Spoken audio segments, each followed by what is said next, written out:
Everyone, welcome back to my channel guys. तो guys मैं रोज़ वीडियो कोई ना कोई वीडियो डालती हूँ, एक दिन छोड़ कर के भी डालती हूँ, लेकिन अब मैं वीडियो ब्लॉगिंग कर रही हूँ और मैं वीडियो डालती हूँ गाइज। तो गाइज आप देख रहे होंगे कि मैं कुछ ना कुछ कभी ना कभी वीडियो डाल रही हूँ, कभी डेली या फिर एक दिन छोड़ करके। लेकिन गाइज आप देख रहे होंगे कि मैंने कल वीडियो नहीं डाला है। तो गाइज मैंने वीडियो इसलिए नहीं डाला क्योंकि कल मैं घरेलू हिंसा का शिकार हुई हूँ गाइज। तो गाइज मैं हमेशा आपको दिखाते रहती हूँ वीडियो में कि मैं दीदी और बेटू, तो गाइज ये तीनों हम लोग मिल के रहते हैं। और ये जहाँ हम रहते हैं वो दीदी का ससुराल है। तो यहाँ पे और मैं किसी का वीडियो नहीं डालती हूँ क्योंकि ये जो दीदी के ससुराल वाले हैं बिल्कुल भी अच्छे नहीं हैं नेचर के। ना दीदी का पति अच्छा है और ना दीदी के देवर सास कोई भी अच्छे नहीं है गाइज। ये लोग मेरी दी के अगेंस्ट हमेशा रहते हैं और हर वक्त दी में बुराई निकालते हैं और दी से हर वक्त लड़ाई करते रहते हैं। लेकिन कल तो हद ही पार कर दिया। कल ये लोग मेरी दी में खूब बुराई निकाल रहे थे और मेरी दी को अनसन बोले जा रहे थे और खूब मेरी दी से लड़ने की कोशिश कर रहे थे। तो मैं बीच में आ गई और मैंने पूछा कि जिया जी से, तुम ना तो अपने बेटे का देखभाल करते हो, ना पत्नी का देखभाल करते हो, ना कुछ काम ही करते, ना कुछ काम ऐसा करते हो जो इन लोगों का भला हो। जब तुम और दिन भर में एक बार भी अपने बेटे से मिलने नहीं आते, अपने पत्नी से नहीं तुम मिलने आते हो। अगर जो तुमसे कुछ काम पूछा जाए तो तुम कहते हो कि मैं बहुत बिजी हूँ, मेरे पास बहुत काम रहता है, मुझे तुमसे मिलने से तुमसे बात करने का और तुम्हारे बेटे का देखभाल करने का बिल्कुल भी फुर्सत नहीं है ऐसा तुम बोलते हो। और ना तुमको इमोशनल लगाव है, ना फिजिकल लगाव है, कुछ भी तुमको लगाव, ना बेटे से लगाव है, ना पत्नी से लगाव है। तो फिर तुमने शादी क्यों किया? तुमने ज़िंदगी क्यों ख़राब कर दी मेरी दीदी का? तुमने ऐसा क्यों किया? तुम हर वक्त मेरी दीदी से लड़ाई किच इस तरह से करते रहो तो मेरी दीदी कैसे बचेगी बताओ? बस मैंने उससे उससे ही यही सवाल किए थे कि तुमने ज़िंदगी में क्यों ख़राब कर दी, क्यों ऐसा किया तुमने? तब उसने मुझे खींच करके एक थप्पड़ मारा गाइज, और मेरे इस गाल पे आप देख रहे होंगे कि निशान हो गया है। और लड़कियों का चेहरा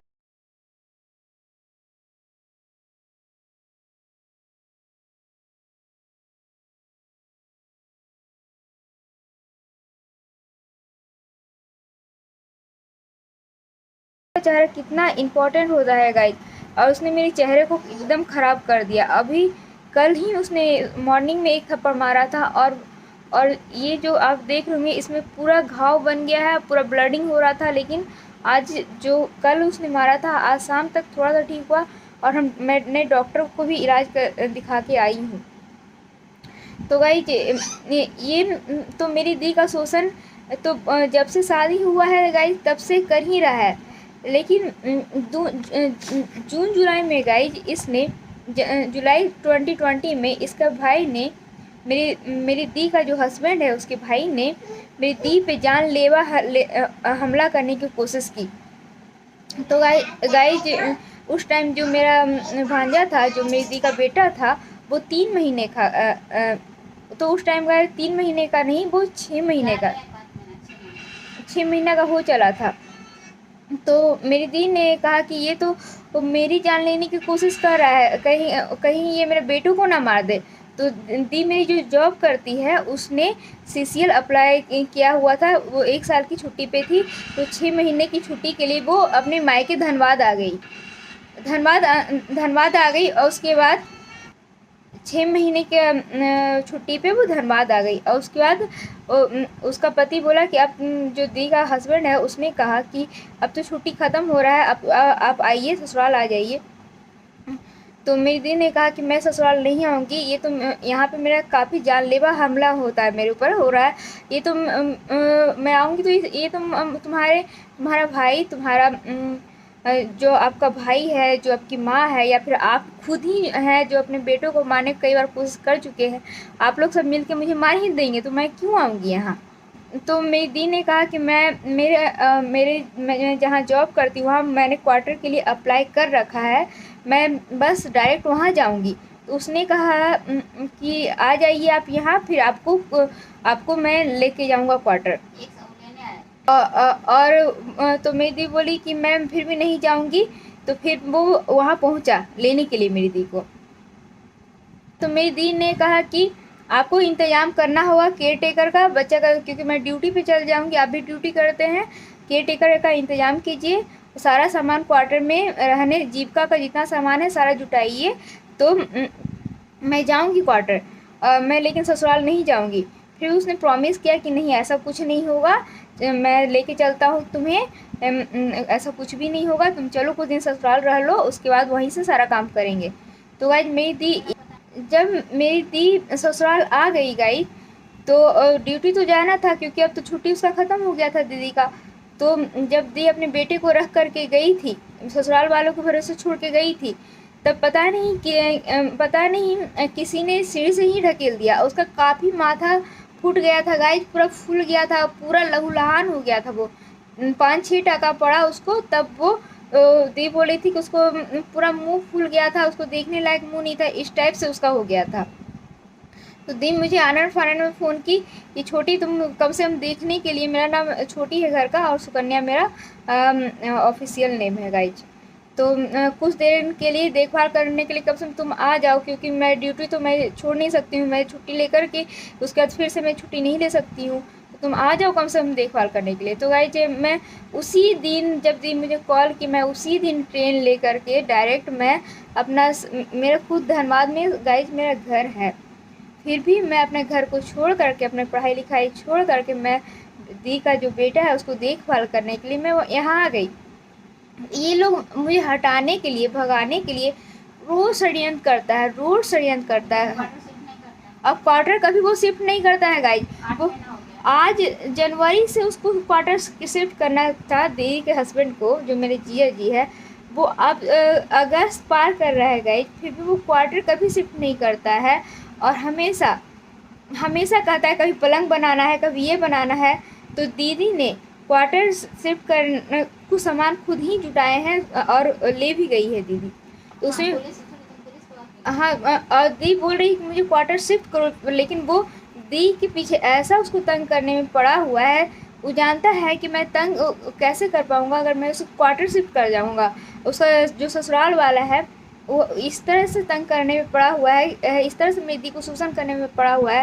वो लोग जानता है कि अगर जो मैं क्वार्टर से शिफ्ट कर दूंगा तो मैं इसको शोषण नहीं कर पाऊँगा, मैं हैरेस नहीं कर पाऊँगा, इसलिए ये लोग क्वार्टर मेरी दी को, मेरी दी का बेटा है, उन लोग को क्वार्टर शिफ्ट करना ही नहीं चाहता है। तो कल मैंने यही क्वेश्चन किया कि तुम क्यों मेरी दी का ज़िंदगी बर्बाद कर दिए, क्यों ऐसा कर दिए। तो उसने मुझे एक झापकीस के मारा और इस तरह से मैं घायल हो गई गाइस।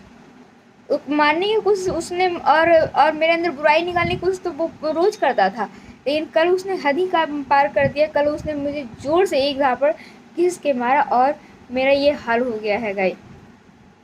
और गाइज ये जो आदमी है, जो मेरे जीजा जी है, वो 8 महीने से मैं इसके घर में रह रही हूँ, उसने आज तक अपने बेटे को देखने तक नहीं आया। वो ठीक है, बीमार है, ना अपनी पत्नी से मिलने कभी आता है, बस अपनी माँ के साथ लगा रहता है, माँ के साथ सोता है, माँ के साथ सारा बात गोल गोल, सारा जो भी उसका है दिनचर्या अपनी माँ के साथ, जितना भी दिल का बात है जो भी है अपनी माँ के साथ करता है।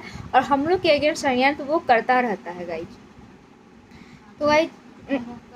तो गाइज उसने मुझे एक छाप जब खींच के मारा, तो मैंने और दीदी ने ये डिसाइड किया कि अब पानी जो है सर से पार कर चुका है, अब हमें पुलिस के पास जाना चाहिए। जब मैंने कल पुलिस के पास गई थी, महिला थाना बिहार से जब मैं गई पुलिस के पास, तो पुलिस वाले ने कहा कि तुम दूसरे घर में आके रह रही हो तो तुमको मारा तो ठीक ही किया, तुम अटर पटर बोली होगी तब तो मारा है, तो तुमको ठीक ही किया, तुम्हारा गाल अथी और कोई कंप्लेन भी नहीं किया। और बोला कि तुम अटर पटर बोलती होगी तो तुमको मारा तो ठीक है तो किया। इस तरह से मार के मुझे बोल के हम लोग को वहाँ से